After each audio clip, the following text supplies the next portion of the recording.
So welcome to the 7 Skills for the Future podcast series. I'm Emma Sue Prince and I'm joined by my producer James. Hi Emma Sue, hello everyone. Welcome to the show. So today I'm continuing with my introduction to one of the 7 skills.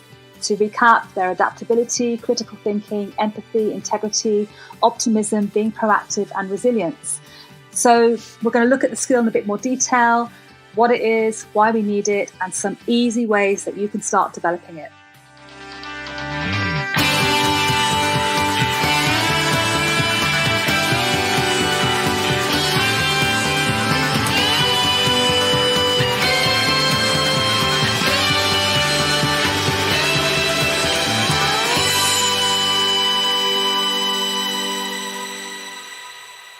Okay, so Emma Sue, what is today's skill?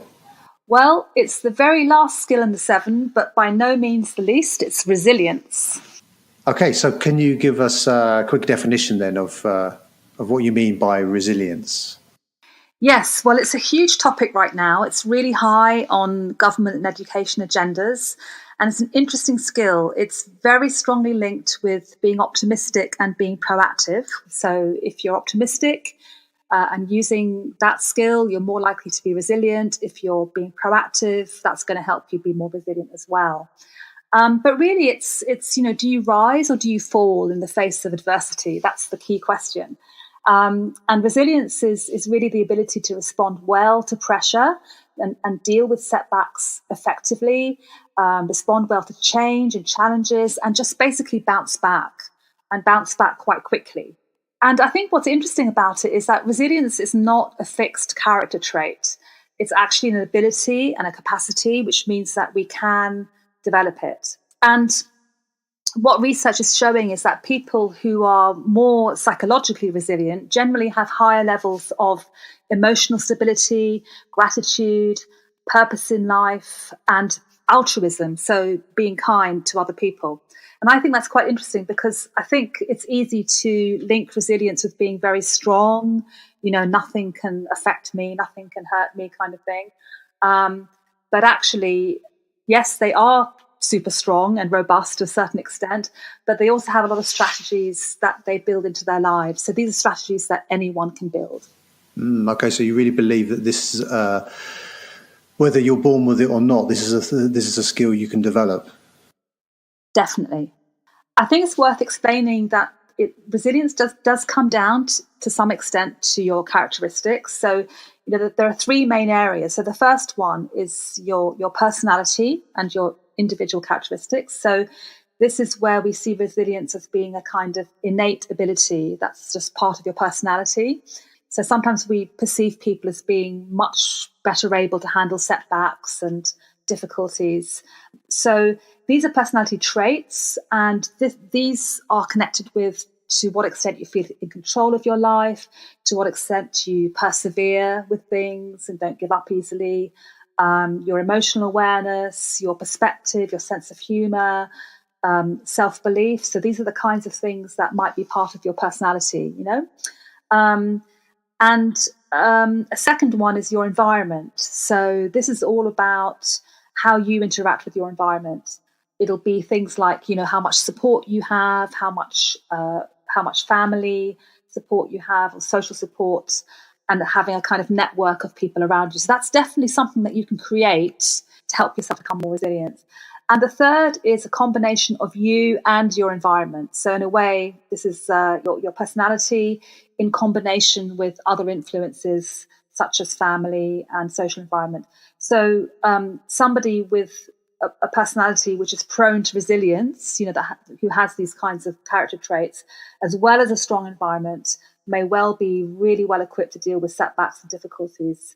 And somebody else might have to work more on having that kind of network and support around them to equip themselves.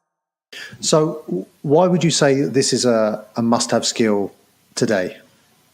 I think it's crucial today. I think it's our biggest asset when dealing with uncertainty, fear, change. So a lot of people can feel really overwhelmed when dealing with change in their environment or what's going on around them, or they can find it really hard if they're rejected, for a particular job or a particular contract.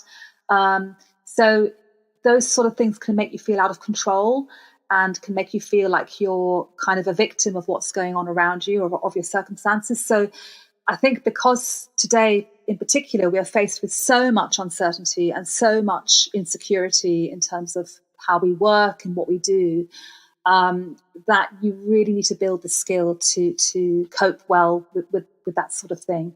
And generally speaking as well, resilience helps you to be happier. So that's one good reason alone for developing it. So how do you think we should go about developing this skill of resilience? Well, resilient people, they tend to view life's difficulties or challenges, they tend to view them, as challenges. And so they respond with action. So they're very, very proactive in that way. So what that means is they're almost accepting of the fact that there will be setbacks and challenges in life. And in anything that you do, you will face setbacks and challenges. And that's not being negative. That's just being accepting of that.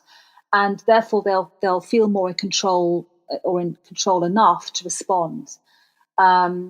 So setbacks force us to take risks and learn and grow. So they're not necessarily negative things. And I think there are unlimited opportunities actually for us to develop our capacity for resilience. In fact, most people are far more resilient than they think they are. So if you look back on any period of your life which you would regard as being particularly challenging, you'll probably find, in hindsight, you'll probably find that actually you were probably delving into quite a lot of your resilience to handle that setback and come through to the other side. So, we often resist setbacks. We like to avoid them. So what we'll do is we'll kind of waste a lot of energy, in fact, on things like denial or anger, endlessly discussing the issue with friends and family. And that's just it is a waste of energy. And I think, it's okay to experience some emotion when you're dealing with a setback, but what's not okay, and this is what resilience is about, what's not okay is allowing it to continue for too long. That's not okay. So what resilient people do generally is they focus fast on taking action, but they do that first through acceptance. It seems to me that if you are kind of pragmatic about life and work and how these things go, that you're almost reducing the thing that you're going to have to be resilient to, because it doesn't seem like such a big deal when it actually happens, if that makes sense. Yes, it does. But I also think it's about being okay with making mistakes and actually taking risks deliberately in a way, because that helps you to learn, that helps you to grow, rather than avoiding it. Yeah, sure. Well, what I mean is, like, if you expect that something's going to go wrong, when it does go wrong, it doesn't seem like such a big deal. Whereas if you're thinking, you're thinking everything's going to go swimmingly, and then all of a sudden there's something comes along that you weren't expecting, then all of a sudden it seems like this big drama, and therefore you're going to need more resilience to be able to deal with that than you would in the first situation. Yeah, okay. To some extent, I agree with you, but I also believe that it's not about expecting there to be something negative in a situation or a setback, but more to be just kind of open. So you're open to opportunities and you're open to something that may appear to be a setback, but actually you're able to just to handle it more in a more relaxed way, rather than, I think the issue I have with what you're saying about being prepared for the inevitable setback is that you're kind of on alert. And actually, to be resilient, you need to be quite relaxed. You need to be strong, but you need to be relaxed. And then you'll find that you have the best response. Okay, so do you have any specific measures that we can take in order to improve our resilience? Yes, I've got 3. Well, I've got lots, actually, and you'll have to read the book to find out the rest of them. But I've got 3 particular ways that you can build your resilience muscles. And the first is to face your fears. So, we tend to avoid whatever makes us uncomfortable. The natural tendency is to avoid that.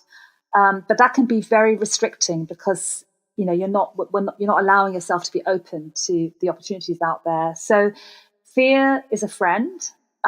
So whatever is whatever's making you fearful or making you sort of say to yourself, I can't do that, or that's going to be dreadful, or, anticipating the setbacks, as you were saying before. Try and learn as much as you can about that. See what that is all about, and see if you can start to develop skills that help you to face it more effectively. So that's the first one, is facing your fears, whatever your fears might be. The second is to embrace change, which is another thing we don't like doing. So it's not always easy, but again, it's just about that not fighting it. So that being relaxed. So this coming back to resilience as being quite relaxed in the face of change. So this is all about just understanding that you can't control all of your circumstances. You can only kind of focus on how you respond towards them. So that's a daily thing. That's just every day being open to focusing on the things that you can control rather than things that are just kind of happening. So if there's a problem, the best thing is just tackle it head on and choose to be optimistic and accepting of whatever the outcome might be. And the third is to be vulnerable. So sometimes being resilient is being willing to be vulnerable. And, this is, so another example is, if we don't agree with somebody, or somebody's got a very different opinion to us, we might tend to avoid those people. That's something I do. So I'm a natural introvert. So if I feel like there's someone I don't particularly get on with, or they kind of intimidate me, my strategy is to avoid them. And I have to kind of think, actually, what I can do in this situation is focus on my listening skills and try and look for an opportunity to support their viewpoint, look for ways that I can actually understand them better and just be more accepting of that person rather than avoiding them. So those are three ways. But if you read the book, 7 Skills for the Future, you'll find lots of other tips and ideas for developing resilience. And these are really things that you can do every single day. And the more you do them, the stronger you become in terms of building that skill into your muscle memory. So, Emma Sue, I think that just about wraps it up for today. Yes, it does. Resilience is a big topic, and I could probably talk about it for a lot longer.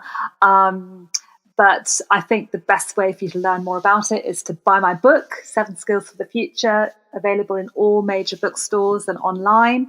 And if you want to know more about resilience and more tips and exercises that you can try, go to our website, unimentor.com. Thank you very much for listening, and see you next time.